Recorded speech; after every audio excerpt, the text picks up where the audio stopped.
Here is how you edit a podcast.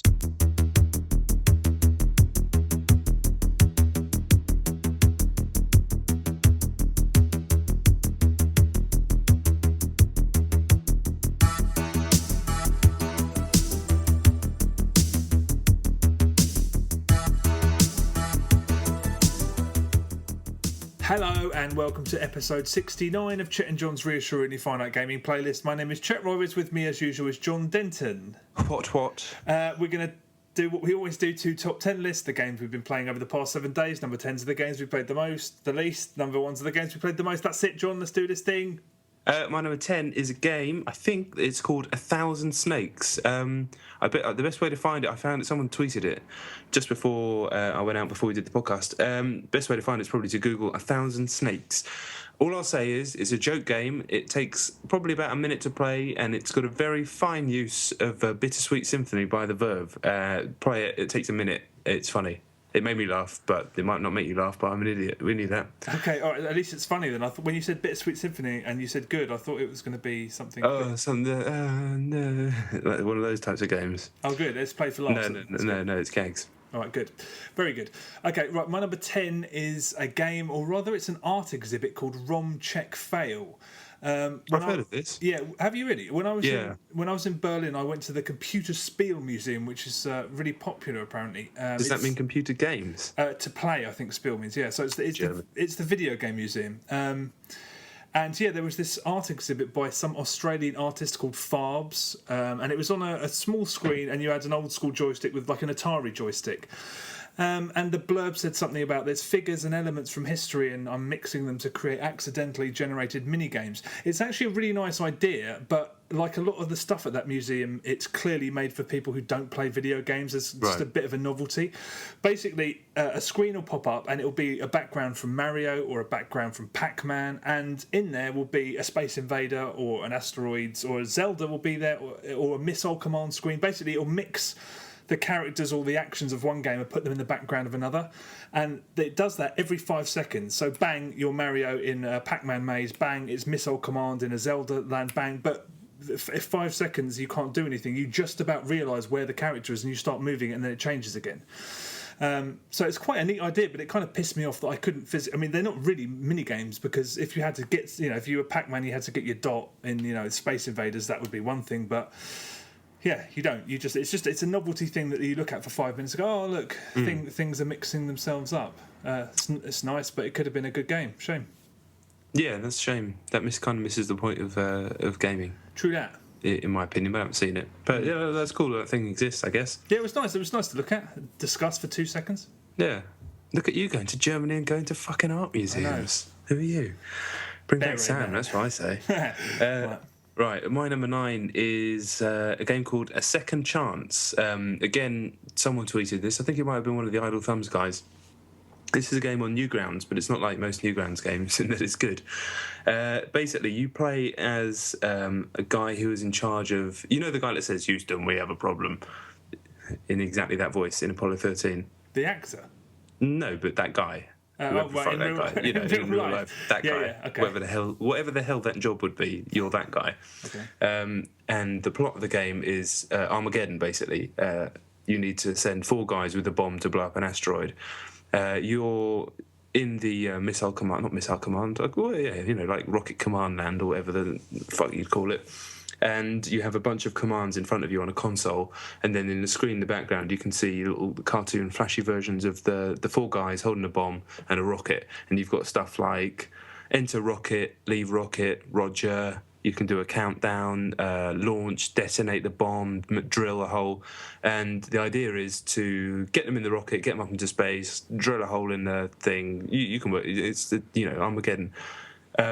What's funny about the game is fucking up. Basically, it's not actually that difficult to succeed, but there are a million ways to fuck up, and it compensates and animates all of them. So you might just blow up all your guys straight away, or tip the rocket over, and every single time it just cuts to your guy just face palming And it's just a really funny game with loads of different outcomes. It's a good way to kill 10 minutes, and just made me laugh constantly. So it's called A Second Chance. Type that into Newgrounds or Google A Second Chance Newgrounds, and again, gags. I suppose the idea then is to just fuck up as many times as possible. Yeah, I fucked up first time, and then second time I did it and saved the world, and you got like a really triumphant screen. And then I thought, that was easy. So and then I thought, well, let's see what all this other stuff does. And then I realised what the game is actually all about. Okay, all right, that sounds all right. It's funny, man. It's genuinely funny. It's on Newgrounds. Yeah. It's by Major Bueno. I don't know who that is, but the people who are tweeting about it did. So that might mean something to you. Okay, well, not me personally, but I'm sure it will to someone. It sounds kind of like Space Team, actually, weirdly. Oh, maybe. I still need to play that. We should have played that when you were down. I know, I thought that as I was driving away. Okay, my number 9 is the arcade version of Donkey Kong, which I also played at the German Video Game Bringing Museum. the thunder this week. Yeah. No, but I saw Donkey Kong, and Donkey Kong is my earliest gaming memory. A relative rented me a NES when I was like tiny, and I played that game and Donkey Kong Jr. non-stop. So I was just like, I'm going to fucking Wiebe this bastard. And I went over and because it has a load of it had a load of arcade cabinets, and they were all free to play. And it's a really ancient cabinet. It's got one of those small.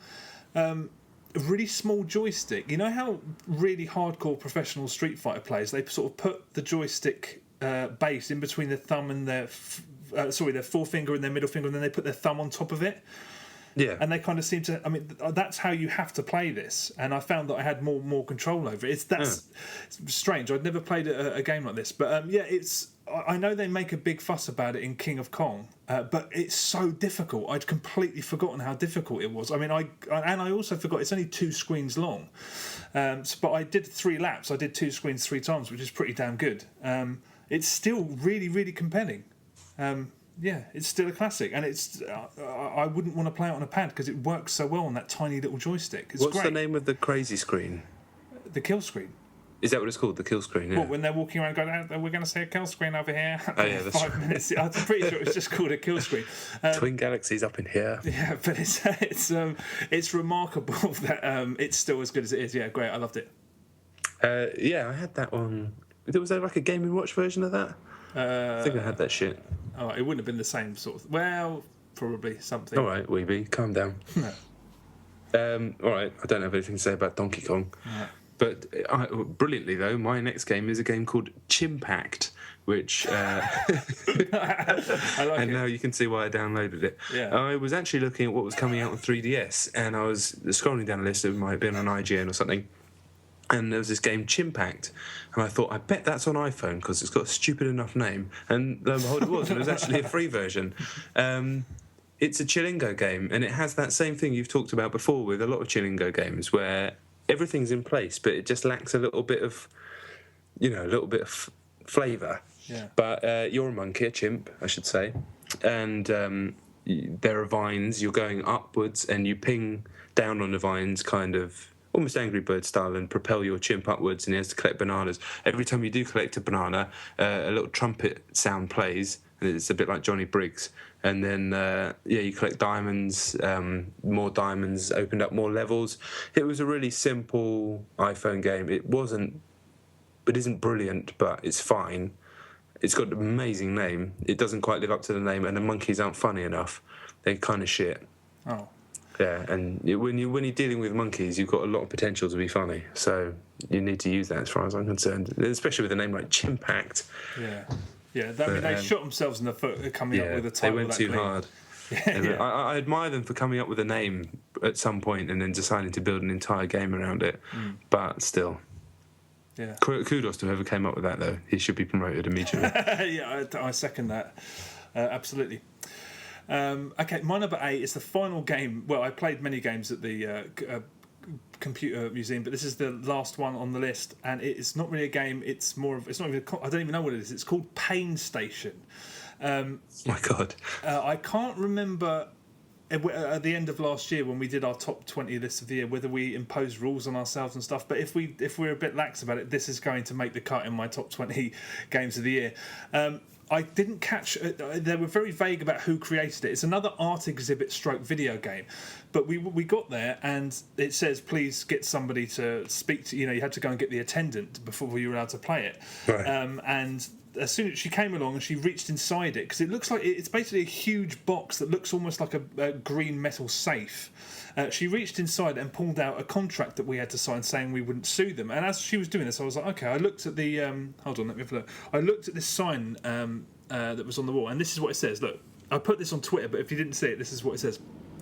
The Painstation causes real pain. Playing it is at one's own risk and not the artist's. The artist assumes no liability. After intense play, one of the following injuries can occur: third-degree burns on the palm due to severe impact of heat, paralysis of the left body, hemiplegia due to electric shocks, hematoma and open wounds on the back of the hand due to repeated whip slashes.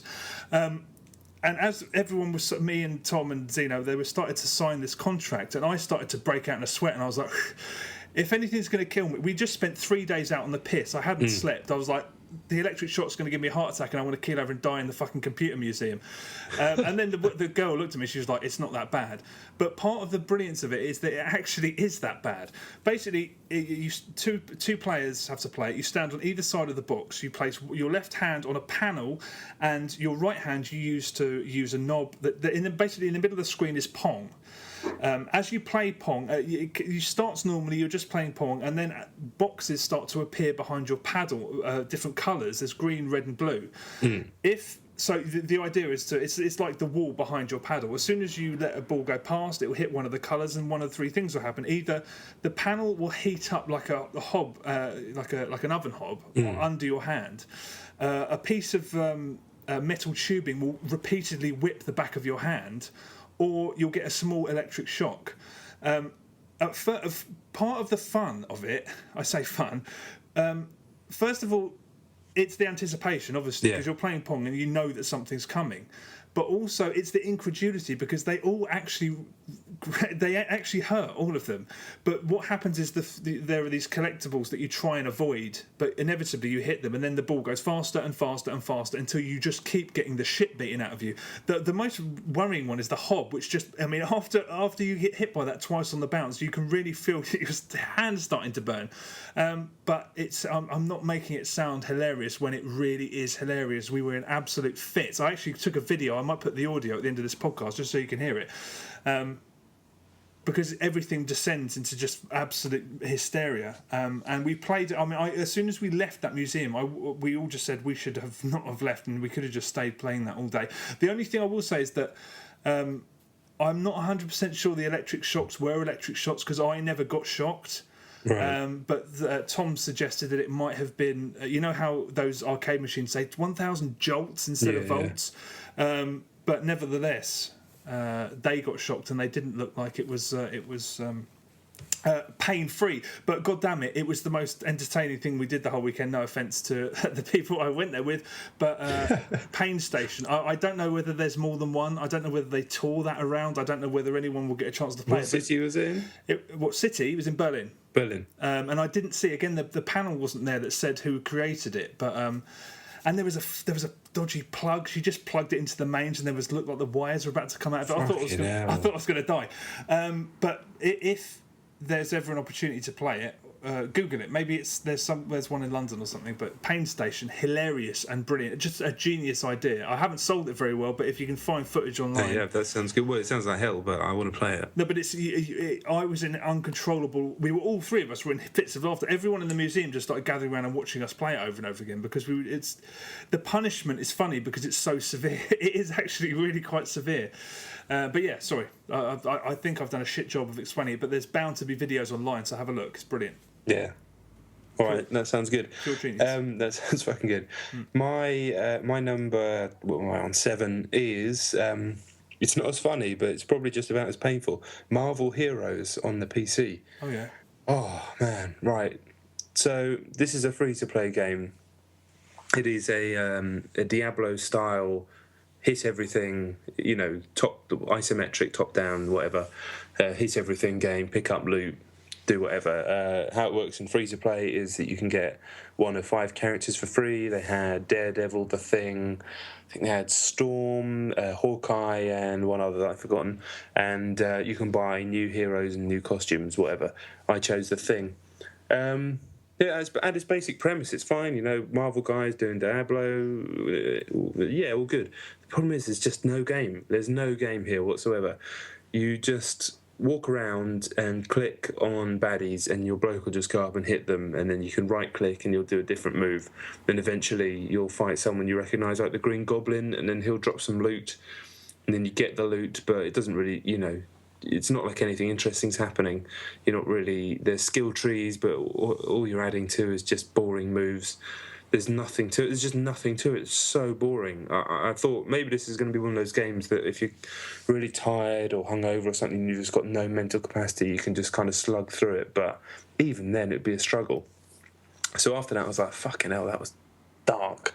I went online to see to read some reviews to see what other people who've put more time into it have said, and apparently you can end up paying like $30 for a new hero, all of it, and they're basically the same. They have different moves and stuff like that, but not, all you're doing is walking around clicking on things, and it's just a nothing. It's a big pile of nothing, and I don't really like free-to-play because I haven't been convinced yet. The only free-to-play game that has convinced me that it can ever work is New Star Soccer. I really want to play one on PC, a proper game that has the structure in place and has the in-apps in place and all that sort of stuff, and it wouldn't be in-app, you know what I mean? This is certainly not that. This is just sludge. Shit, did you say PS3 or PC? PC. Is that the one that's also available on PS3 free-to-play? Maybe. It's really new. It's only been out a few weeks. Okay, and that might be DC Universe. I'm thinking of that, I think. Yeah, I think that's more of an MMO. That's what I was going to say. This is also an MMO. This is the other crazy thing about it. After you do the first level, which is like a tutorial, every other level you do after that, it's just fucking millions of people. But because there's so few heroes, you'll go in and it'll be like 5 things, 2 Spider-Mans, 5 Storms, and everybody's just kicking the shit out of everything. And because there's so many people, they'll just complete the quest for you. So you can't even catch up to where you need to be because you just get spawned in and, the quest got beaten, and then enemies will just spawn up around you. It's wank. That sounds so shite. It's wank. I don't understand how... I mean, that type of game doesn't massively appeal to me anyway. As I've said before, loot and stuff doesn't do a lot. But there's nothing to it. There's no gameplay. Yeah. I like dungeon crawlers when they're good, but there are some people, some of whom I know, who will just play the shittest dungeon crawler and just get something out of just endlessly going from A to B, looting, doing all that shit, and getting into fights that involve no skill, blah blah. Right, I won't be playing that. My number 7 is a Nintendo 3DS game called Fractured Soul. The one where you split between the 2 worlds. Yes. You'd spoken about it before. I thought it would be right up my street, and it basically is, but I think it's too hard. It is too hard. It's so hard that I started to think by the end of it that they'd made it... I think there are things that it was asking you to do that as a human being are almost impossible. I think you'd have to rewire your brain to work in a completely different way. Exactly. There were moments in it where I thought that's beyond me. I mean, the demo I think is a bit too long because I was almost certainly going to buy it during the first 10-20 minutes because it's a very cool idea. We should explain what it is in case people didn't hear the old podcast. It's a side-scrolling action game and you're this robot, and basically there's a replication of you on the bottom screen, and it's 2 parallel dimensions. So some things, some obstacles, some things, enemies will be in one and not in the other, and vice versa. So you flip between them, and you can flip between them to go and kill one enemy on the top screen, and then flip back and then do some platforming on the bottom. If there's something missing if there's a ladder missing at the bottom, you flip to the top, and then you can climb up the ladder. It's a very, very good idea, but actually, the first 10 minutes, I was like, this is like a fantastic comedy set, and ideas are just like jokes, because every possible system, every way they could sort of use that system, I was like, this is endless clever stuff. And then you have to jump in the air, change dimensions, grab onto something, let go of the button. You have to do so many things in the space of 1 to 2 seconds that I just began to think, this is so... I did it in the beginning, but after that I just got to basically hit a brick wall. And the fact that that happens in a demo means that it should have probably been shorter. But like I said, I did get to bits where I thought, that's not possible. A human being cannot look between... do action... top screen, action, bottom screen, action, top screen, let go of the button, all in the space of 1 to 2 seconds. It's not possible. Well, I say that, it probably is possible. I'm just an old bastard. It felt like you'd have to... It's like learning an instrument or something. Exactly. Yeah, it would require way too much work. It's a really cool game, though. Just that idea, I'm sure it's been done in other places, but the beginning, I was like, wow, this is a keeper. But you were not wrong when you said it got difficult, because... I had the exact same reaction almost... to a T. I probably got a little bit further because I was playing the proper game, but it was so hard I couldn't get that much further. It was just too much. Yeah, I played it for half an hour, and for a demo, that just... I'm glad they were that generous, but it's... I'm glad that I now know that it's not a game to invest in, but for them it must be a bit of a bummer, because... Yeah. So. They just needed to... Either they wanted to make it as hardcore as possible, or it needed more playtesting. Yeah, maybe. Worth a look at the demo though. Just yeah. See, if you're up for the challenge, like if you've got a lot of time, I guess better that than Marvel Heroes anyway. True that. All right, my number 6 is a bunch of games all put into one. I'm just going to call it 3DS. Played. I've talked about all the different games so many times before. And the main reason I brought it up, I played a bunch of Mario Kart, a bunch of Luigi's Mansion, a bunch of Mario 3D Land, all the games that I've got.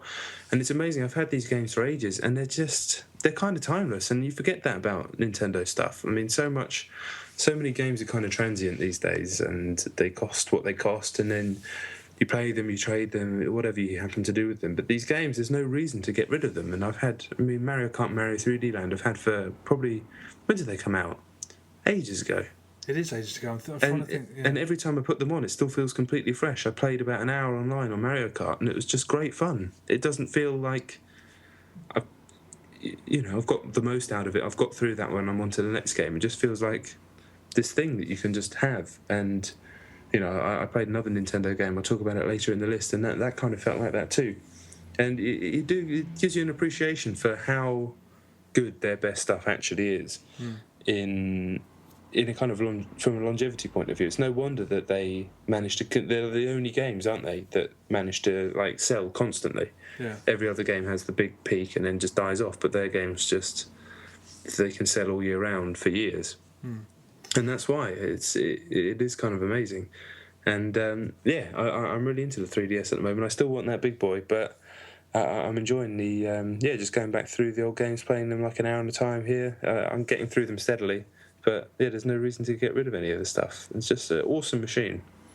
Yeah, I do kind of glow a little bit every time I turn it on, because it's just the amount of great games that are already available on it, I think. And considering you and Sam spoke about it briefly last week, there was a time when everyone was just like, it's dead, it's going to die, they're not going to be able to support it. And already there are so many classic games on it. It's absurd. And I haven't even played bloody Fire Emblem yet, which is bothering me, but never mind. Okay, my number 6 is Mount Your Friends on the Xbox 360. Nice. Have you played any more of it? No, I really want to play it with other people around and drinks. That just seems like the only way. Yeah, I've been touring this thing basically like a PR. Everywhere I go, I'm basically ensuring that people download it, and we have a few games on it. It's just gotten bigger and bigger. I saw IGN were doing videos on it the other day. Yeah. And it's just kind of exploded. I think there's something quite appropriate about the fact that it's still unclear about what Microsoft are going to do with indie games, if anything. But this is the perfect indie game, as far as I'm concerned. It's too slight to be an arcade game, and it wouldn't work anywhere near as well on a touchscreen device. It needs to be on a pad, and it's the perfect indie game. I've been playing it around friends. Like I said, just showing it to people. I haven't had a bad reaction. Everyone's just kind of amazed. I mean, the crucial thing about it, and also the other thing is, just yesterday, I can't believe as completely enamoured with it as I've been, and as much praise as I've heaped on it, all of it warranted. I didn't realise that there's fucking online multiplayer. Yeah. I had no idea. noticed that. Yeah. I had no idea. I thought it was just local. You can play against people online. That's mad. I had no idea. I mean, the key to this though, and the reason I don't think this would have got quite the amount of excitement if it was priced at 400. I mean, it would have been so easy for the guy because it's actually a very slick game. Although it looks simple, it's actually really, really slick. It could have been overpriced, but he's massively over-delivered. 80 Microsoft points suddenly seems like absolutely nothing when it comes to that game, and that's the key. I think he's over-delivered to such an extent where I mean, people I know who haven't even bothered. They've just heard the recommendation and they've just bought it without even sampling it, and they weren't disappointed. It's great. If you haven't looked, you have to have a look. Yeah, definitely. Like I say, I really want to play it with other people because.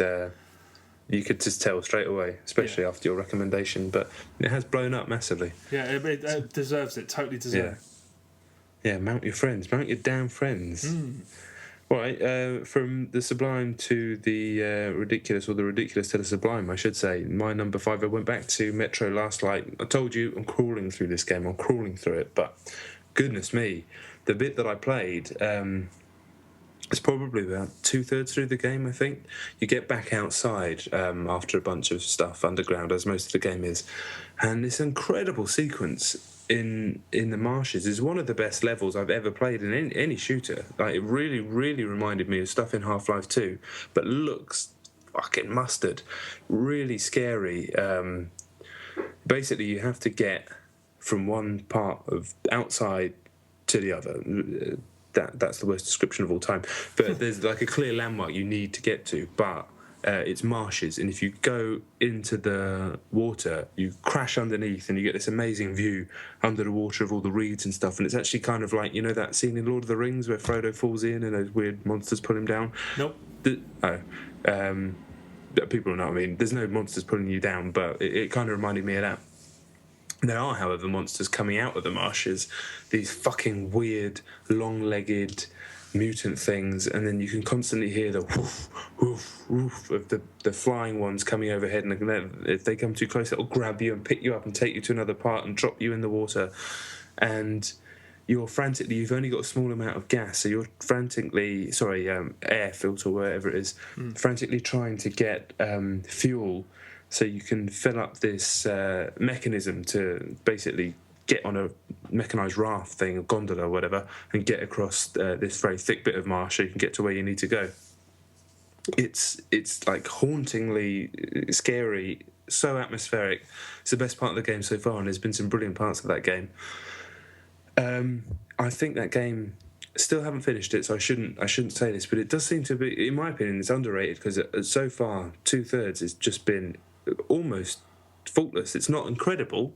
Like, there are games that do everything better than this game, but I can't really pick any faults in any of it. It's paced so well, and scene for scene, just constantly, so much variety. It's one of the shooters of the year, definitely.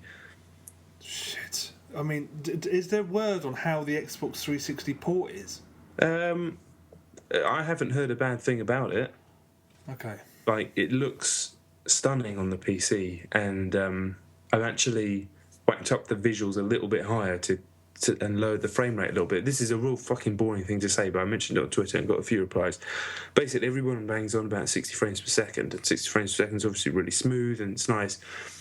But talking about BioShock Infinite, everybody that I know, this is just personal anecdote, everybody that I know that's played it on PC first time at 60 frames per second talks about the game feeling fake, like you're on a movie set, all these things that you've probably heard people talk about BioShock Infinite. Everyone that I know that played it on Xbox, which is clearly an inferior looking game with a much worse frame rate, was completely immersed by it. And I think sometimes some games actually benefit from being a lower frame rate that makes it closer to the frame rate we're used to in cinema, and doesn't feel so smooth and almost unnatural, even though life's actually smoother.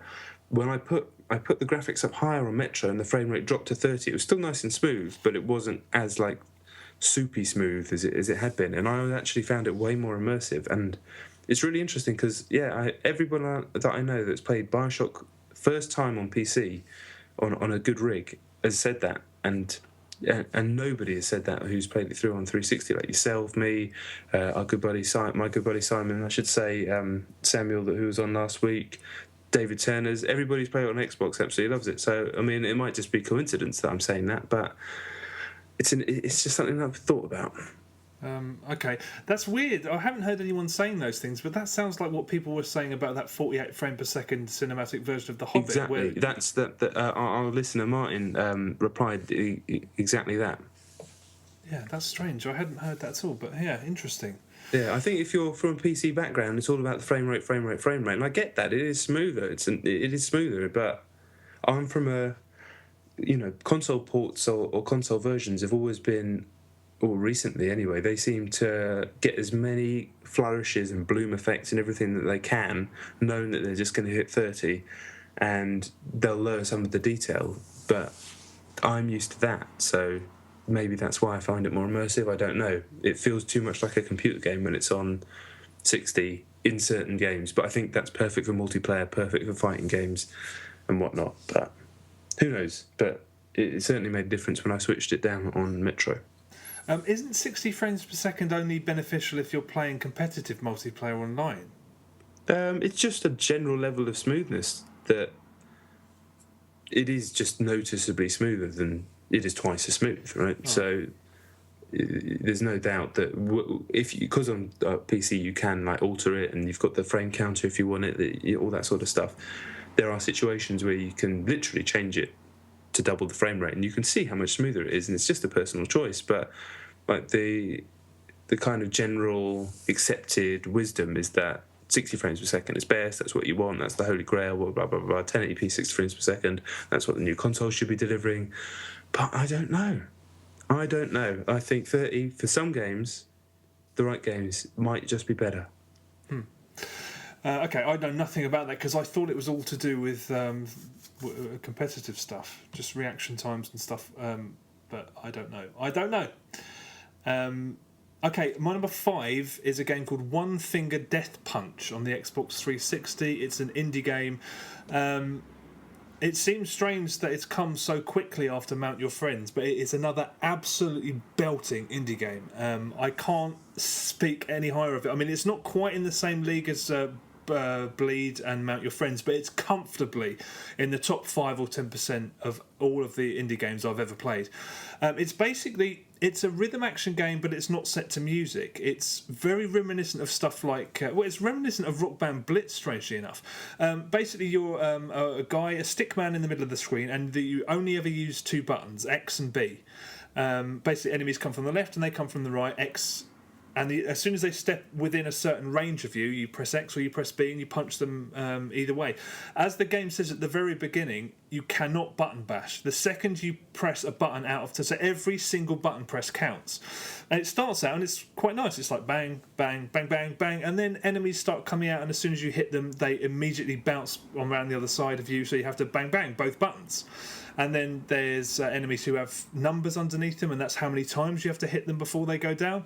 And then sometimes you hit like a boss, and then there'll be a Guitar Hero style stream of notes at the back, like bang, bang, bang, bang, bang, bang. Sometimes they'll drop weapons, long distance weapons, and you have a certain number of those. And it's one of those games that's designed to whip you up into the most insane frenzy, like a really great rhythm action game, like Frequency or something like that. It really reminded me of those sorts of games, although it's not set to music.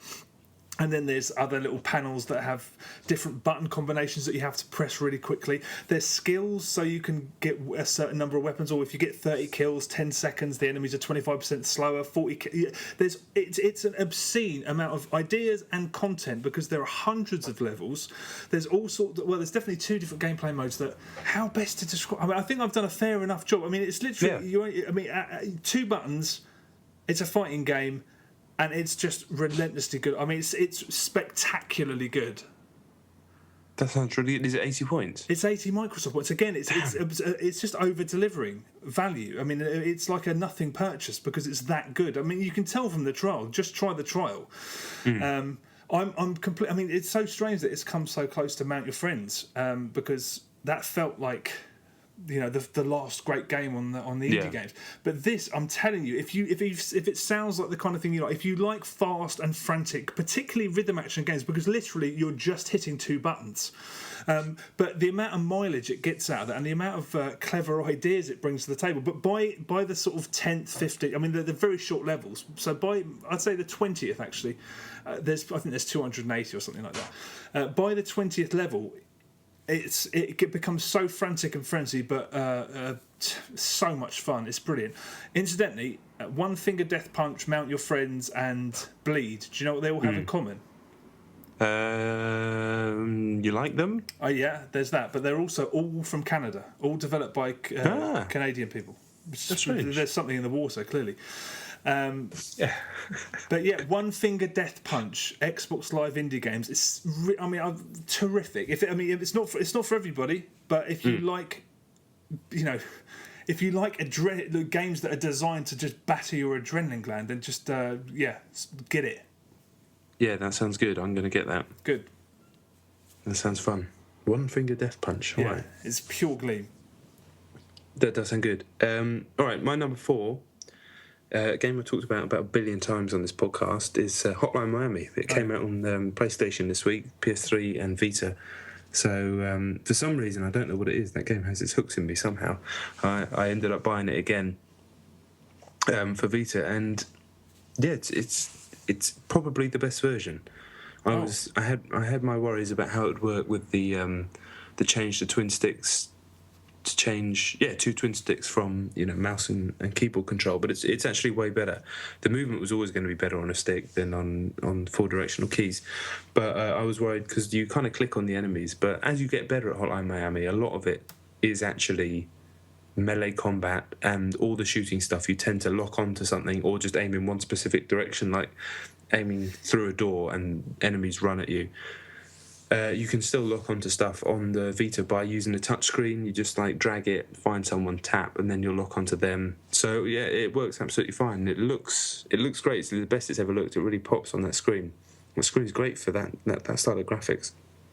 And yeah, it's such a good game. The only problems I've ever had with the game really are problems with bugs, which I've had a ton of, and it's kind of been a love-hate thing. But it must have affected me somehow, that the fact that as soon as it came out, I was like, I think I need to buy that, and did straight away.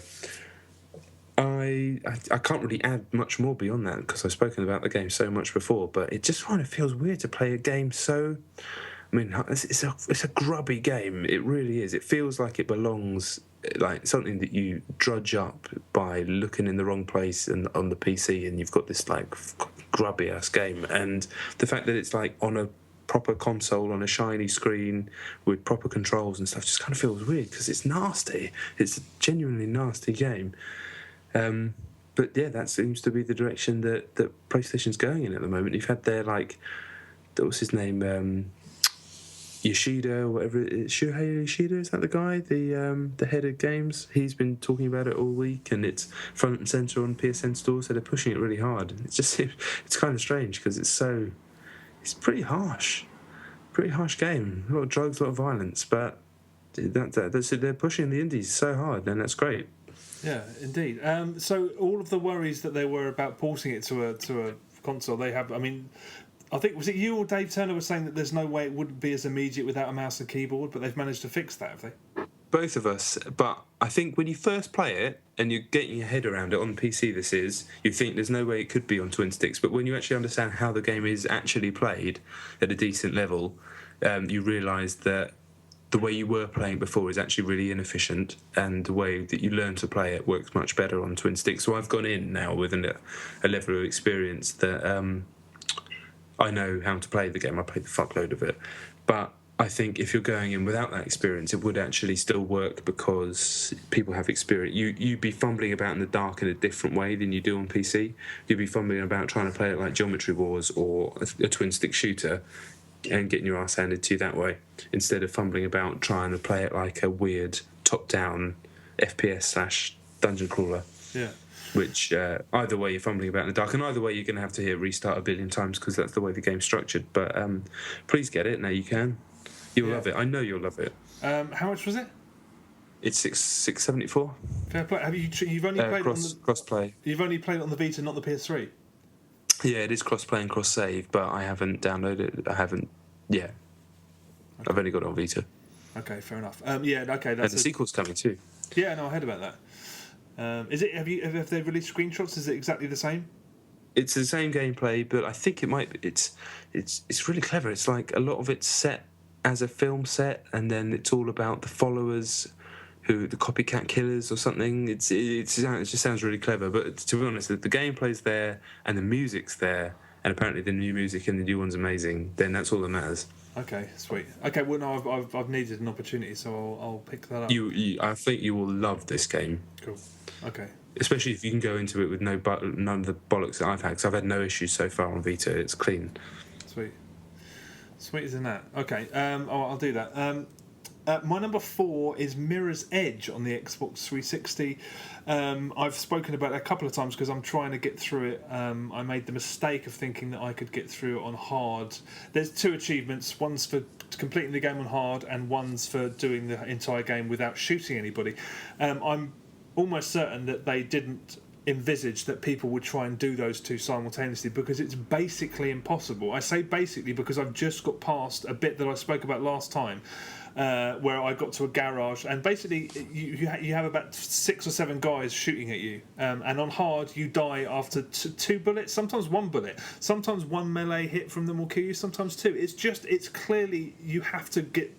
They may say that, and they may have said in the past that you can play the whole thing without picking up a gun. You can't on hard, but I say that. After retrying it, probably somewhere in the region of 200 times, I managed. Oh my god! I know it was. I still have. There's a sort of a piece of music that started every time I restarted. And it's drilled into my brain, and it makes me want to throw up. But I finally did it, and I just basically had to.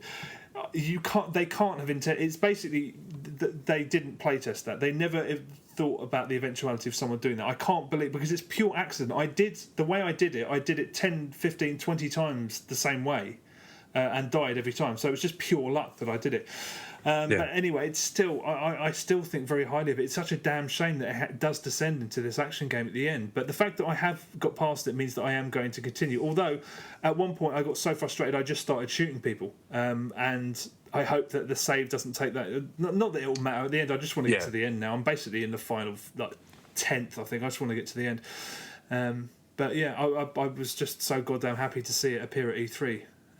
So yeah, it looked bloody nice as well. It did. I mean, I really like the belligerent "it's ready when it's ready" thing at the end. And then the more I thought about it, the more I thought, well, that's the attitude that people like Nintendo and Rockstar have, and Valve, and they don't shout about it. So shut up. But no, I hope. Although Dave Turner, again, the last time he was on the podcast, he said it should be open world, and I thought. The more I thought about that, I was like, how's that going to work? Because Mirror's Edge, the great thing about it is you're problem solving at ridiculous speed. So you open a door, it's like, right, I've got to go there, I've got to go there, I've got to go there. If it's open world, or it's not really going to be open world. I don't think the games, if they make it work, fair play, and if anyone's going to make something like that work, it's DICE. But trying to imagine the same degree of excitement and pace that the Mirror's Edge 1 has in 2 with a sandbox, I don't know. I don't think it'll work. Unless there's just every single route you could possibly take has those decisions that you can make. I don't know. Yeah, it's going to be interesting. Yeah, I mean, I'm really, really looking forward to it. I love the first one the more I play it, despite the ending. Yeah, I just do hope that they take on board all that stuff about the guns, and that people want. I'm sure they know more than anybody what the game should be. So the thing is, it's kind of. I mean, the thing is, in the first one, you can throughout it pick up guns and start shooting people if you want. So they've left it as an option to be avoided. But when you get to the end and you have to shoot people, that's a real problem. So I don't mind if you can pick a gun up here and there, but it's something that I'll avoid, and so will most people. Yeah.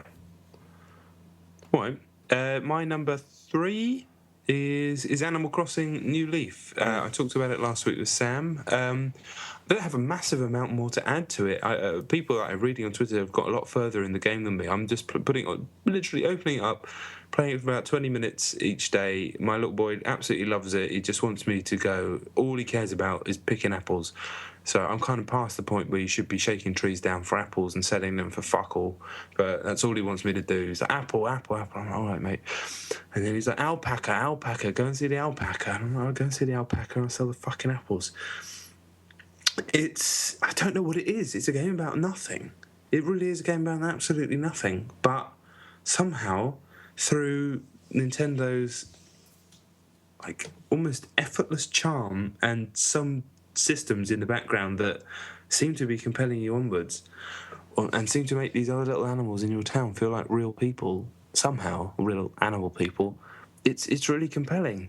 And I will pick it up and open it up every day and see what's going on, see who's going to move into my town, see what I can do as the mayor, see what's going down, try and pay off my loan, try and get some more special Nintendo items for my house. See what you can do as the mayor. Are you the mayor already? You're the mayor. You're the mayor straight away. Oh, fuck. Okay. That's like the twist of this version. All right. Yeah. I mean, I have never seen the game. The thing is, the only thing I know about Animal Crossing is like when I lived in Holland fucking years ago, and I went into this wicked independent game store in Amsterdam, and they'd imported an American copy of the GameCube version of Animal Crossing, and some guy was just playing it in the shop, and you were roaming across the road. There was a guy singing a song about cucumbers or something, and it was the most charming, funny thing I'd ever seen. I just stood there watching it, and there's all this fucking random dialogue about cucumbers and stuff, and I thought, I don't know what the hell's going on, but it makes you, it's got that Nintendo, like you said, the Nintendo charm. I still don't have a fucking clue. I mean, I know people say it's nothing, it's not a conventional game in any sense of the word, but I suppose I'm going to have to get it. Have you hooked up with people and you're starting to share things and they're going to your town and whatnot, that stuff? No, none of that stuff, just me, but the thing is, you'll open it up because it's all about, it's kind of strange game. I talked about it last week that, it comes to a point every day where there's not really anything else you can do unless you're going to leave the thing on all day. But I think you need to just turn it off and just turn it back on again later. Yeah, that's the point, isn't it? Yeah, I think so. But that's unusual, isn't it? A game that's like, all right, you're done now. There's nothing else to do. I mean, you can pick apples forever, but eventually, you're not really earning many bells off it. Is it fun to pick apples? I don't know. Where's the fun? It isn't not fun. It isn't not fun. That's the thing. It isn't not fun. It's so weird because I hate grindy shit, but it doesn't feel like that. It's like, I'll just sell a few apples, see what's happening, and then you'll bump into this monkey that's just moved in called Rocket, and it was actually a girl, big pink monkey, and she's kind of interesting. She likes talking about. She's kind of paranoid, so she's having problems. She doesn't feel like she's fitting in and all this sort of stuff. So that's interesting. I gave her a present, and then there's this guy Pierce who runs around as a big bird who likes weightlifting.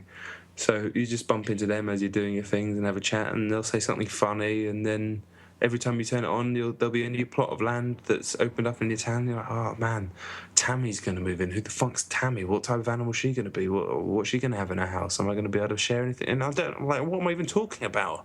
Why would I care? But you do. Okay. You do. And I don't care about anything like that in other games ever. Yeah, I mean, it sounds like, I mean, I have to just get involved, really, I suppose. I have to. It's nothing. But to have on your 3DS, I have the downloaded version, and just to be able to flip it open once a day when you've got a bit of free time, or it's a lovely break from work, I'll tell you that much. Flip it open, 20 minutes of just serenity, nonsense, a few laughs, and then shut it away again. Okay. Fair enough. Yeah, I mean, every fucker in the planet is playing it at the moment. Yeah, really. I need to get involved. Okay, all right. My number 3 is Battlefield 3. Really? Yeah, I'll be brief. I've decided that I hate what they've done with Capture the Flag. I've mentioned it before. I know that they've taken the kill zones out. So what Capture the Flag is a race to plant spawn beacons in the other team's spawn and just spawn kill them.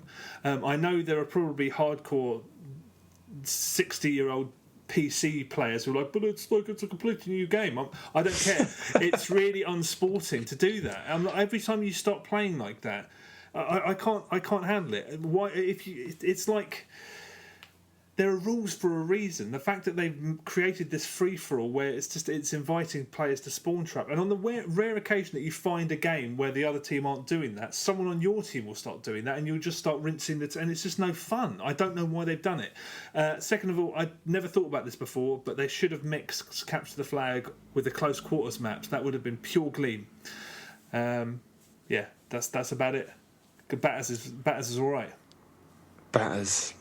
Cool news that the tower that falls down in Battlefield 4 isn't scripted. Yeah, I like the sound. I like the sound of everything about Batters at the moment, but then I would. Yeah, no, I'm up for a bit of Batters 4, no doubt. For 5 minutes. For 5 minutes. Well, probably putting 20 hours into 3, 100 into Bad Company 2. I've done a shift. All right, my number 2 is T-Lao, The Last of Us replay. I'm assuming it's in your top 1 or 2. It's my number 1. All right. I don't have anything else to add. I just want to hear what you have to say about it, so I'll kind of leave it at that. But I still haven't played multiplayer. Neither have I. No. I've still only got the debug version, so I've just been replaying it on that. But I'm hearing it's actually really cool, so I want to get hold of the proper version and play it. Yeah, it's something I've always intended. I've been intending to do, but I haven't got around to just yet. But yeah, okay, we'll talk about it in a sec. All right. Okay, my number 2 is Fuse on the Xbox 360. I completed it. It's a very, very difficult game. I take it you have had. Of course, you haven't played this. No one has. No one's playing it. No one's talking about it. No one cares about it, except schmucks like myself.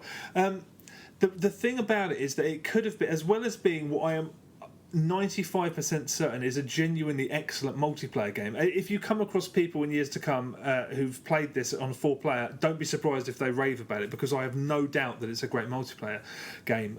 But the thing is that it comes so close to being a superb single-player one as well, because what I thought after the demo was that if you can master switching between these 4 characters quickly, it will be really exciting. And to be honest, I had so many moments where that happened, because that you can use any reason you like. So if you're one player and then you run out of ammo, you can quickly loop to another guy and then use up all their special or all their ammo. Or if you need a melee, there's a guy who's got a melee shield, you can quickly morph to him and then you can drop the shield, go back to someone. I mean, once you can jump between those characters really fast in the heat of battle, it's really exciting. The problem is that it doesn't give you many opportunities to do that.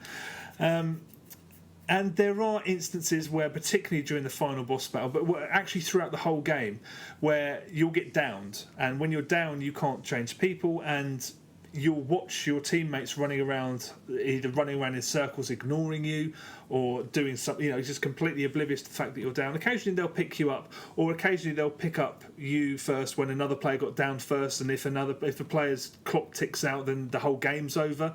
But there's situations where I'm watching people, I'm like, if I failed this and I'm so far away from a checkpoint, why am I watching? Just the idea of sitting and watching AI and like, come and pick me up, and if they just don't, the game's over and you have to go back 10 minutes. It doesn't work. They should have implemented systems where you don't rely on AI, because a lot of the time they just ignore you, and that's mental. If you're getting hit by a massive boss, you'll all just be there on your hands and knees all together in a massive puddle of shit, while the other guy doesn't come up. Whatever, it doesn't work quite as well as a single player game as it should, and it's annoying because it could have been great. The plot, your beloved Jet Brody, Jetty boy, is nothing on these 4. Have you seen the 4 characters in Fuse? Yeah, honestly, the second they changed the art style, I can't. It's like I could watch it. I could watch the whole game on a Let's Play it, and none of it would go in. I'd just sit there blankly. I know what you mean. On the surface, it is. I mean, there's the leader is a meathead, a gruff meathead. His second in command is a feisty redhead, and then there's the sort of sass-talking black guy, and then there's the slightly bookish guy who's shock horror as a woman. So there's 2 women and 2 guys. My God, they broke the mold. And the plot is unreal. I mean, it's I'm a writer by trade, so are you. If you watch Fuse and listen to the cutscenes, I've heard it said many times that on some games like this, writing duties just fall to whoever's not busy on that day, and they just. And this is very much that kind of game. There's just action sequences and no plot and no nothing. I mean, you don't need that stuff, but it's just callous how poor it is.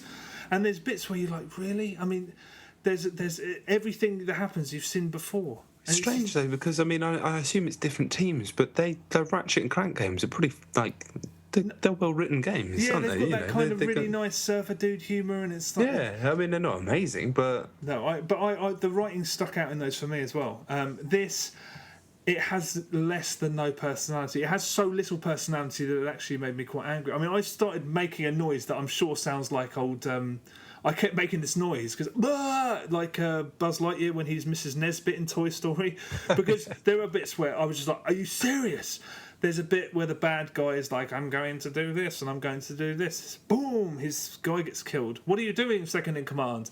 They say he gets usurped by the second in command. There's a bit where one of you knows.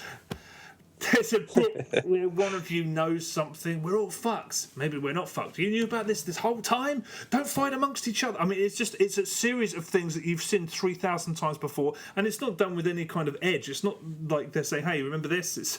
It's like they didn't want to write a story. They didn't want to write any dialogue, so they just cut and pasted stuff from. I mean, it's mind blowing. I mean, I was sitting there literally yelling at the screen, and then there's a twist ending. Oh my god, I don't even want to talk about it. Despite all this, I think it's actually a really good game. And like I said, for people, I have no doubt that it's actually bordering on being excellent. I've no doubt. The problem is, and mine, our listener pointed this out ages ago. You can buy a board game and all play it for whatever it costs, £20. But if me and three mates want to play this tomorrow, it's going to cost us £160 to do it. That makes no fucking sense, especially at the end of a hardware cycle. I can't believe that EA haven't. I mean, £20, you could probably bite your tongue and bear it. But the fact that they're still putting games like this out for £40 is ridiculous, because it's just that's yeah. It's a fascinating project because of its weird history and the fact that it's turned out with so many brilliant elements and so many god fucking awful ones. I recommend it in a strange way. I read the new issue of Games TM and it got a 7. I'd probably stand by that. All right. I'm never going to play it. Everything about it makes me very sleepy. Yeah, but I ain't going to hate. One more thing. There's a really cool combo system. One of you will turn the enemies into statues, and then the other guy, you destroy them, and it will come up, boom, shatter, times 4, times 4, times 4, in tiny little writing, the most conservative and restrained way possible. And when you get a multiplier, multi-kill, or whatever, you want it to go, boom, shatter, bah, bah, bah, bah. You want it to do that. But the way it just sort of comes out and goes, yeah, great combo, man. Do it again and you'll get the same kind of reaction. There's no points aren't important. Anyway, it's a fucking mess, but I strangely recommend it, but for God's sake, not at 40 great British pounds. Fucking hell no. Surely it's not that price anymore. I think it probably is, to be honest. Well, I don't know. I have no idea. Fuse. I can't even think of anything clever to say. No, it's just everything about it just sends me to sleep. Yeah, it made me angry. Just the lack of invention in it. But the gameplay is quite good sometimes. It just makes. I know what you mean. That's what I was like. I was like, I can't hack this anymore. But the gameplay saved it. Damn. All right. Okay. I'll try and bring it back. Fuse is a killer. Number 1 for me. What's this game called? New Super Luigi U. I think that's what it's called, isn't it? That sounds about right. Yeah. So you know what it is. It's the DLC for New Super Mario Bros. U. Mm-hmm. Yep. Costs quite a steep £18, but it is it's 82 new levels for this game, where you play as Luigi. Now it uses the same map. And it uses the same assets per level. So if it's a hilly level with a bunch of the flying squirrels, it will be that again. But the entire geometry and structure of the level will be completely different. So it is a new level. It's just coloured in with the same crayons, basically. The kind of hook with the game is that it's much harder and much faster. All the levels are much shorter, so they're more. My favourite level of any game ever is the one of the first 2 levels on Super Mario World on the SNES. You know, at the beginning of that game, you can go right or you can go left, yeah? Yeah. You go right, it's a normal level. If you go left, it's the one that's like and it's got all the little blocks that they kind of stretch out to 5 blocks and then go back to a single block, and the screen moves with you. And if you play that level a lot, you can do it without stopping flawlessly and get all the coins. And it's just such a brilliantly designed level. I could play it forever. I love it. This is like that. At its best, this is like that level. At its worst, it's just frustratingly difficult. And for some reason, they've still included that thing where you have finite lives, and if you run out of lives, you get kicked back. So you can only save at the ghost houses like normal Mario. But it's because it's so much harder and you die so much more frequently. You spend loads of time out of the game, like reloading the level or just back on the map, and loads of time. Like more than once, I just lost all my lives, and it's either a choice of going back, trying to spam all the toad houses and get more lives, and that's not fun, or just fucking, losing everything and losing 2 levels progress. And sometimes you kind of spawn your way through a level, you fluke your way through it. So to be kicked back and have to do it again, that sucks. I don't understand why they didn't just kick that out. They've redesigned the game with difficulty in mind. So I think they should have just kicked that out the door. That's the only real complaint. The rest of it, it's there's some real classic levels in there, and even the ones that aren't that good are still fun. The mechanics are great. Luigi's new slightly floatier jump is actually intrinsic to the design of all the levels as well. So they couldn't actually be played with Mario in the same way. It's cool. I haven't played multiplayer, but apparently the Nabbit guy is one of the extra characters now, and he can't lose lives to make it easier for a second. I don't know, I don't care. But it is quite steep at 18 quid, I have to say. But it is good. But I tell you what, the strangest thing of all is, it made me think this weird thing about Luigi, because the map's exactly the same. I'm thinking, in the fiction of this game, Mario has gone on this journey, and it's a fairly gentle Mario game for the most part. The difficulty ramps up towards the end. I think Luigi's having some sort of psychosis or some mental breakdown, because he goes to the same places, but what he sees is this nightmarish hell from day one, where everything's as difficult as it possibly can be. There's pits everywhere, there's flames everywhere, there's like a million monsters, and I think he's been mentally scarred by those fucking trips to the mansion. He's fucked. Jesus. So you think that it's not worth £18? How many levels are there? 82? 82. No, I think the price is steep. I think it is worth it, but that's quite expensive for DLC, generally. Well, it depends how big. 82 sounds like a hell of a lot, especially for a Mario game. If they're of a high quality. But it's all the levels again. But you can do a lot of them in 15 seconds, 20 seconds. So they are a lot shorter. It's very good. It is very good. I just think it would be better. It would have been better at a tenner. Yeah. Okay. I don't know. Yeah. Because it's the exact same map and all the assets are reused, and which is why it's DLC and cheaper, and that's fine. But I guess in a way where you can probably pick up Fuse for 18 quid now to have that. It is a little bit steep, but only a little bit. Well, it'll be interesting to see what they do, Nintendo, about dropping the price, because this is their first proper. They're finally starting to get into proper downloadable content now. So. Yeah. But it's also coming out as a retail disc, as Sam said, on the same day as Pikmin 3. What the fuck are they doing? They're on crack. As usual, yeah, they're fond of doing things like that. But is the retail disc going to have the Mario game on it as well? I don't know the answer to that question. Do you have to insert the disc to play the DLC? Yes. So it's probably going to be on the. I don't know. But then they'll still want to sell that game. No, I don't think it will, because they'll still want to sell the Mario game for full price, and they'll sell that for years. Yeah, that's the point. All right, well, we'll see. Okay, I still want to play that, because I still think... No, I don't know if I've undersold it slightly. It's a bit steep, but I don't mean it any more than that. I don't think it's... I think, if you really like Mario 2D games, this is still a fine one.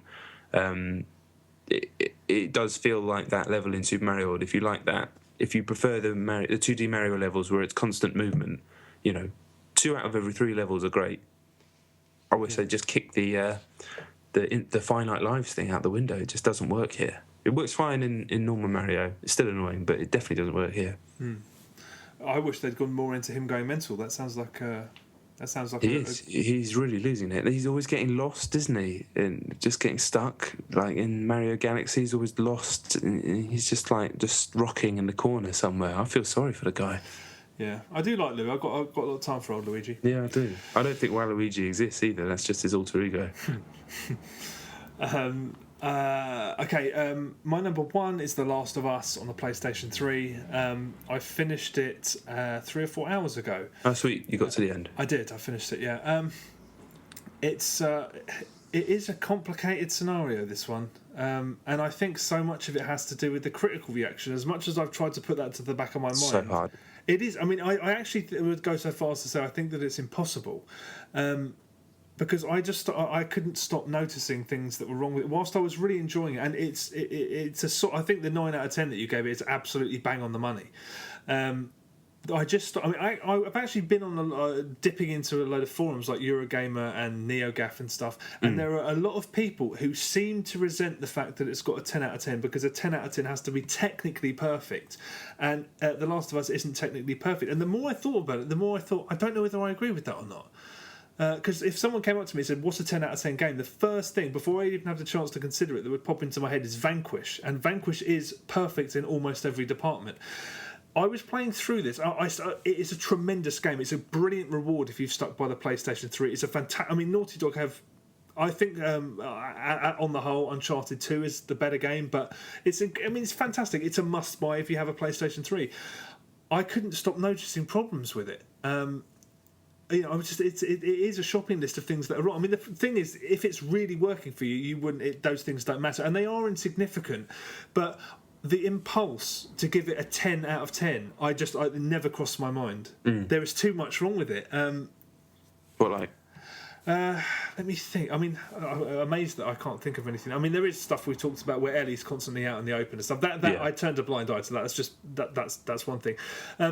More than sort of technical hitches as such, there were just some really archaic pieces of game design. I mean, there's a bit where you hunt for a deer.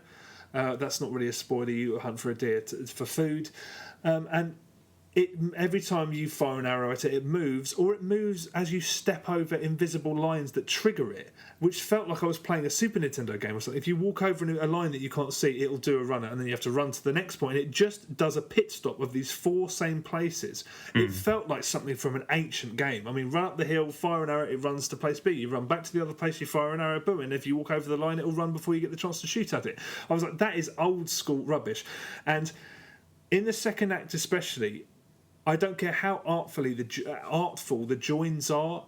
If you're just leading players between siege scenarios, horde basically, that gets really tiring. And the gunplay is not amazing. I think it's solid, and I think the gunplay in Uncharted is solid. I never had the problems with it that some people have, but there were points where I was just like, I'm just going from A to B, despite how good the writing was and how compelling the story was, and I called Ellie's name aloud at least 3 times, and that's the kind. I don't do that. I mean, I berate games because they're games, but for a game to achieve that in the same way that a movie does is quite something.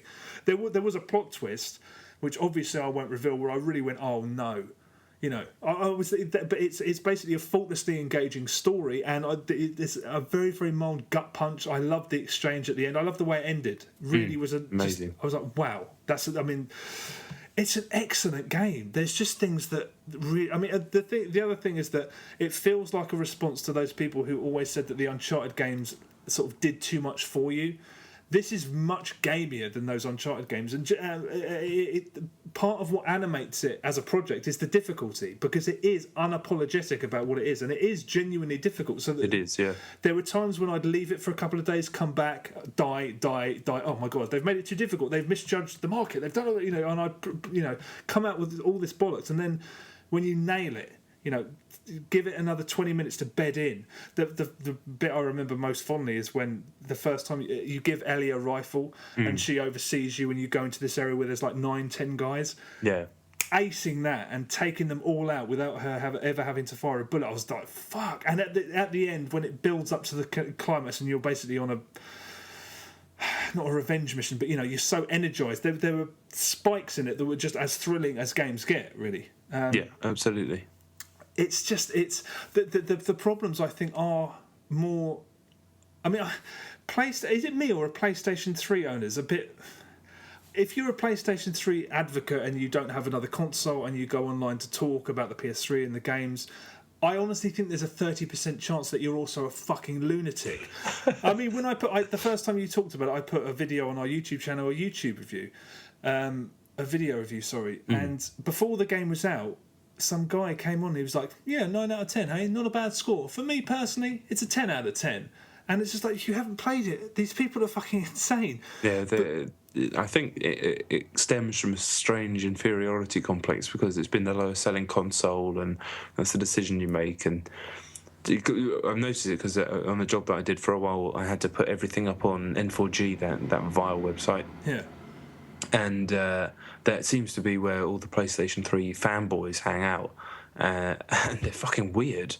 They will argue anything about a fucking computer games console to death over nothing, and get so protective over its wares, and that does seem to kind of filter down even to less extremes with more like that comment. It's a reasonable thing to say, but it's still kind of grounded in insanity.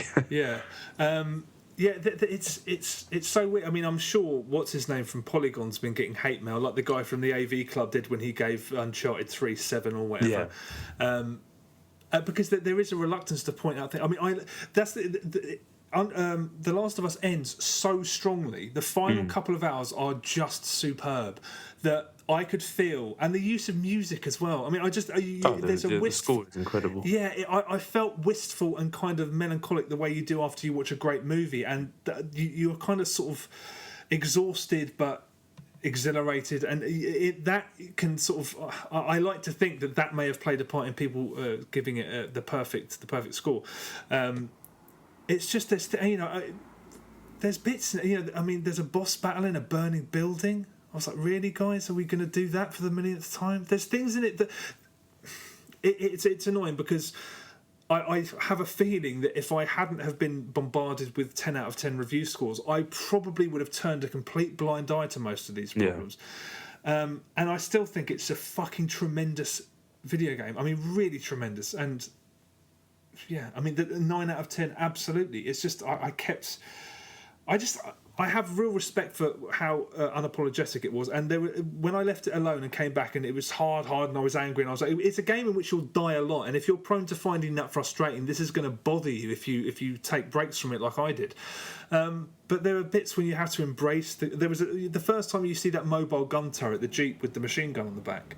When it first encountered, I was like, "What am I supposed to do? Where the hell am I supposed to go?" And there are moments like that throughout it where you are supposed to just go with the confusion and work your way out of it. And I hate people that say this because people say it about films, they say it about music, but we are so used to being led by the hand that we're not accustomed to things like that. So it feels like much more of a gamey game than the Uncharted games, which were very, very happy to sort of lead you. I mean, The Last of Us is linear completely, but I really did like those bits where you had to sort of use your noggin a little bit, and it was reminiscent of Manhunt of all things. It really was, yeah. Yeah, I think it's a phenomenal game, but like I said, the idea of it being a 10 out of 10, I think that's a strange impulse. Yeah, like we said, it's so difficult to distance yourself from that, especially in a world the way we are, where we're kind of submerged in that kind of conversation all day, every day. Yeah. A lot of the talk since it's come out has been talking about this game and BioShock Infinite and why this is a 10, why that's a 9. Why, it's an interesting discourse. Yeah. For me, I mean, I was lucky enough to be able to play both without any critical anything. I reviewed them both. So I think both were games, in fact. And I ended up giving BioShock a 10 and The Last of Us a 9. The reason The Last of Us didn't get a 10 for me was there were small problems with it. They didn't bother me that much. It was more that I got a bit tired of the combat during certain sections, and I felt the opening few hours, apart from the actual opening, were a little slow. And I could have done with maybe a few more options in combat, and that was about it, really. Yeah. It was it was about as close as I've ever got to giving a 10. But The Last of Us, it left me feeling exactly as you did for a short time. melancholic and wistful, and thought about the game and the highlights and stuff like that. But it felt like a story as well written as it is, and I think it's fantastically written and amazingly well acted. It's amazing that they can get that level of performance when you've seen behind the scenes how stupid they look. They're just in a fucking room dressed like absolute idiots. And I didn't realise that she's played by the girl from What Women Want, which is Mel Gibson's daughter in that. Weird. In that film, that's Ashley Johnson. I didn't realise. Anyway, it left me feeling a certain way, but then again, I thought, this is a story and tropes and ideas and concepts that I have experienced many, many times in many different mediums, and I don't think it's ever really been done better. But yeah, I mean, you could go back and talk about classic zombie films and stuff like that, but in terms of modern stuff, I think it's better than the Walking Dead TV show, for example.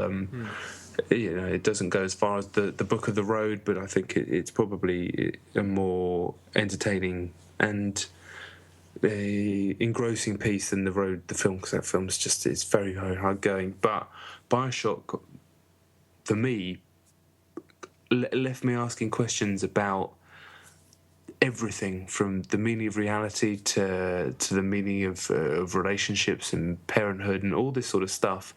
And the criticisms people level at that game are absolutely fine. I understand it is, it feels a bit like a film set, especially playing it through a second time when you can see the joins a little bit more. But one thing that's always struck me when people used to slate... No, that's the wrong choice of words. A lot of criticism was levied at Slumdog Millionaire, wasn't it? That these things could never have happened and all this sort of stuff. And Mark Kermode always said brilliantly that you're not supposed to take it like that. It's a parable, and that's how I look at BioShock Infinite, especially as I was playing it. There's a dreamy disconnect to the whole thing, where I wasn't asking the questions of why is this happening, why is there no one here, because it just didn't feel like it was supposed to be completely real. It was supposed to be more about a mood and ideas, and it left me feeling for weeks, I'm not joking, for weeks that game stayed with me. And like I said at the time, like very few films have, Fight Club being one of them, off the top of my head. And Last of Us didn't leave me like that, as amazing as it is, and I think it's a fantastic piece of work. I've watched loads of great videos about it. There was one video game, we did a great one today, but it didn't get inside my fucking mind grapes like BioShock did. And comparing the two is ultimately a bit of a waste of time. It's just they're two amazing games that have come out this year, but that's why I probably ended up on the 9 myself. But I don't necessarily disagree with the 10s, but it's great. But ultimately, it's just great that it exists. Yeah, it is. I mean, it's in a way, again, I'm the same, because a 10 out of 10 is, for me, we grew up reading Edge, so an 8 out of 10 is a must-buy, really. The 10 out of 10, I don't know. Like I said, all of these people were talking about tiny things that bother them and why they don't like it because this is wrong and why this. And I thought, I don't know whether there's something to that or not. I don't know whether, I don't know. It's a must play game, but they were just I'm not 100% sure that they picked the correct battles, because there's one bit that's so immersive and you feel so involved, and then there's a bit where you're times against you and you've got to get out, but there's a room there that you can go and loot, or the NPCs like we've got to go, but they'll stand like droids standing at the top of a staircase while you go and loot rooms again. There's loads of situations where it stops. Yeah, not so much care is taken over certain bits as others, but it's phenomenal. You have to play it. I'm still sort of in the glow of it, because I only finished it a few hours ago. But it's when all is said and done, it's just a fucking stunning piece of work, really. Absolutely. I'll just add one last thing. I've read quite a few people who are saying after 3 or 4 hours, I'm not really feeling this. Some people have given up and things like that. And it's a slow burn at first. It really is. And I've said it before. We talked about it today. But if you're going to play it and you haven't played it yet, don't go, as hard as it is, don't go looking for the 10, and accept the fact that the first few hours are slow, and it's not the game that it ends up being at the beginning. But it does end up being that game that's very, very special. So please, if as much as you can, it is impossible. Just play it for what it is and not what other people have said about it, as much as you can. Yeah. Just because you'd enjoy it more. That's the only reason. You don't have to fucking listen to me. Fuck am I? I'm just some guy. Sure. But Yeah. But you know what I'm saying. You know what I'm saying. I do. A few weeks ago, I was for some reason looking at clips on YouTube, and somebody had gone on and spoiled the ending. And I was like, oh, fuck, well, I'll just put that to the back of my mind. And I managed to forget about it until the game ended. And I was like, oh, that didn't happen. Why would you go... You know those fucking shitheads that go on YouTube and spoil the endings of anything? Why would you go on there and do it when it's wrong? I'm like... But just to troll and to get invisible reactions and just, you know, people... Well, I'm happy... People need to get outside and have a fucking... climb a tree and do some jiu-jitsu and fucking have a drink or something. And sample shit on other consoles, maybe, and stop being a fucking lunatic about the PlayStation 3. Play some fucking Chimpact. Yeah, I'm going to play some Chimpact. It's earned a download. Well, it's earned a download. Come on, it's earned a download. It's free. It's so, yeah. Chimpact is a title. There will not be a better title this year, there's no doubt. I'm sure there won't. Sweet, that's it, isn't it? It is, yeah. What way to end. Thanks for listening. Check out the Twitters, at John Denton, at Chet Roivas, at Chet and John's. Don't go on the website, shit.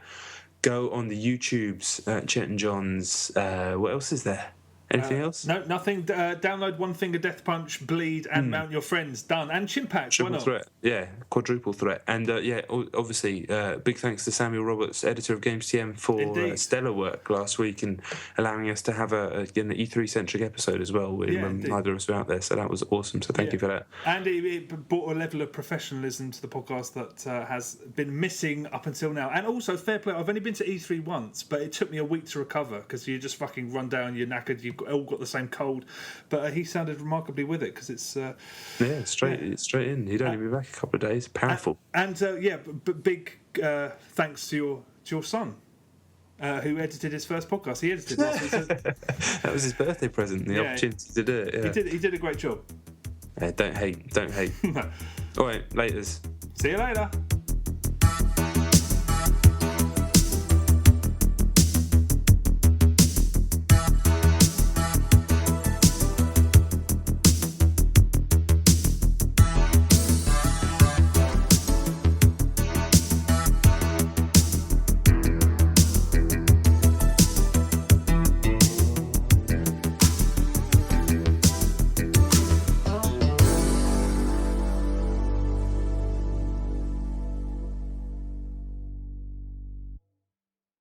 Mount your friends.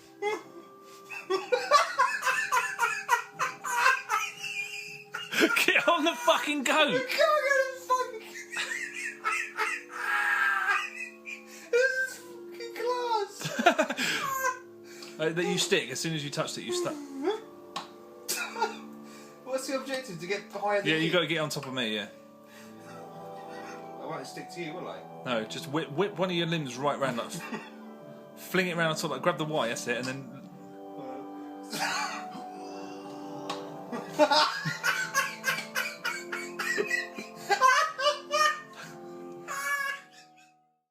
Painstation. What?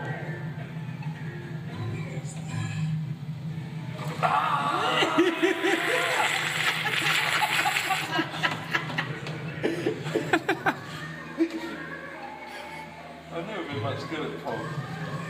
Oh, hello. It does sting. It does, doesn't it? It's like that Bond film.